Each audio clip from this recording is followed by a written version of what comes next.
দেখো, আজকে কম্পাউন্ড ইন্টারেস্টের সুদ এবং সিম্পল ইন্টারেস্ট সুদ কীভাবে বার করতে হয় সেটা শেখাবো, বেসিক থেকে অ্যাডভান্স লেভেল অবধি। একটা অঙ্ক বলছে 1,000 টাকা 10% হারে 2 বছরের চক্রবৃদ্ধি সুদ ও সরল সুদ কত। দেখো, সরল সুদ হচ্ছে এসআই, সরল সুদ কত হতো এসআই। এসআই সমান আমরা জানি I equal to P T R divided by 100। তাহলে দেখো, পির মান কত বলছে 1,000 টাকা, টি কত বলছে 2, আর কত বলছে 10, ডিভাইডেড বাই 100। শূন্য শূন্য কেটে দিলাম, 10 দুগুণে 20, 10 20 200 টাকা। দেখো, সরল সুদ হলো 200 টাকা, কিন্তু চক্রবৃদ্ধি সুদ কীভাবে করছে দেখো, চক্রবৃদ্ধি সুদ আমি পার্সেন্ট নিয়ে করবো। সিআই, সিআই হচ্ছে চক্রবৃদ্ধি সুদ। এখানে আমি 10% নিয়ে কাজ করব। তাহলে দেখো, 10% সমান হচ্ছে 1/10। এই 10 টাকা হচ্ছে আসল, আসল, আর এই 1 টাকা হচ্ছে সুদ। এইটা হচ্ছে সুদ। দেখো, তাহলে কি হচ্ছে, সুদ প্লাস আসল হচ্ছে, সুদ প্লাস আসল সমান, সুদ হচ্ছে কত টাকা 1 টাকা, আসল কত টাকা 10 টাকা, সুদ আসল হয়ে গেল 11 টাকা। এবার আমি সুদ বার করছি কীভাবে দেখো, এক সাইডে লিখলাম আসল, আসল কত টাকা 10 টাকা, সুদ আসল কত টাকা, সুদ প্লাস আসল সমান হচ্ছে 11 টাকা।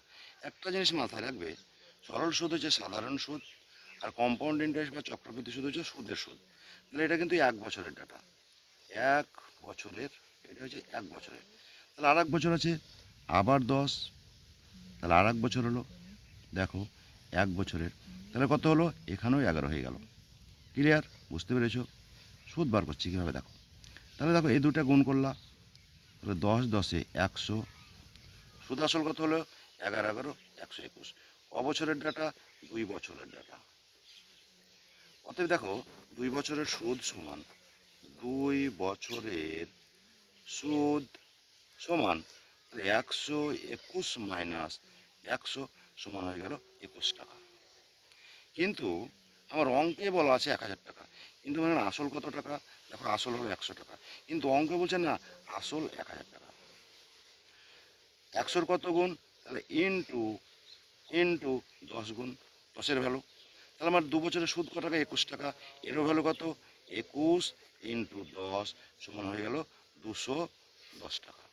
দেখো, তাহলে সরল সুদ হয়ে গেল কত টাকা আমার 200 টাকা, আর কম্পাউন্ডের জটিল সুদ হলো কত 210 টাকা। পার্থক্যটা বুঝলে, সরল সুদের পার্থক্য হয়েছে, সরল সুদ হচ্ছে সাধারণ সুদ, আর জটিল সুদ যখন করতে যাব তখন সুদের সুদ।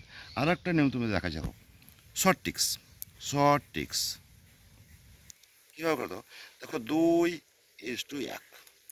তাহলে 1,000 টাকার সুদ কত 10% হারে, দেখো 1,000 টাকার ইন্টু 10% হারে সুদ বার করছি।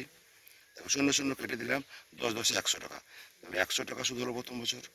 দ্বিতীয় বছর কী হবে, এবং 100 টাকা সুদ হবে। তাহলে 100 টাকা সুদ দেখো কত হয়েছে, ইন্টু 10/100, 100 100 কেটে গেল, সুদ হয়ে গেল 10 টাকা। তাহলে প্রথম বছর সুদ পেলাম আমি 100 টাকা, দ্বিতীয় বছর পাবো 100 টাকা, কিন্তু এই যে 100 টাকা পাচ্ছি, এই 100 টাকার সুদ আবার 10 টাকা। তাহলে দেখো, এই দুটাকে গুণ করলাম, তাহলে কত হলো 100 দুগুণে 200, এখানে যোগ চিহ্ন দিলাম, 10 একে 10, তাহলে কত হলো 210 টাকা। তোমরা নিশ্চয়ই বুঝতে পেরেছো। এটা তাহলে উত্তর হচ্ছে অপশান এ।